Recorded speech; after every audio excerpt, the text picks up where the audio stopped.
के गुरुको कुरा सुन एक भिडियो बनाएर मेरो खिलाफमा चाहिँ चरित्रगति काम भएको कुरा अहिले सामाजिक सञ्जाल र विदेशी उसको पनि आइसकेको छ र यो मेरो जस्तो बेरोजगारी अरू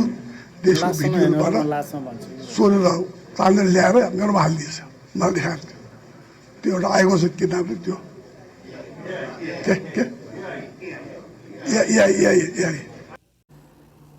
अझै पनि हामीले पट्याइदिनु पर्ने हो एआई भनेर कुन चाहिँ झोलेले एआई भनेर सिकाउने त्यत्रो दुनियाँ मिडिया गएर त्यहाँ एउटा टुक्रो पैसाको टुक्रो टिपेर देखाइरहेको छ एआईले बनाएको हुन्छ त्यो अझै हामीले पट्याइदिनु पर्ने कति सोझो हुने हामी जनताहरू अझै नेताहरूको पछि लागेर अझै झोला बोक्न छोड्दैन झोलेहरूले कुन चाहिँ झोलेले फेरि एआई भनेर सिकाइरहेको छ अझै हामीले पट्याइदिनु पर्ने सबै तैँले बुढाबुढीले कुटाइ खाएको पनि एआईले कुटेको होला होइन एआईले बनाएको होला यस्तो नेताहरूलाई मार्नु पर्ने हो कि धन्द जेएनजीले चाहिँ किन बचायो कि यिनीहरूलाई जिउँदो राखेर हो कि अहिले एआई भनेर बोलेको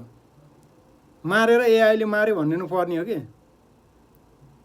देशलाई खोक्रो पारेर भ्रष्टाचार गरेर घरभित्र पैसा थुपारेर जल्यो अहिले एआई भनेर हिँडिरहेको छ कस्तो नेताहरू छ यार हाम्रो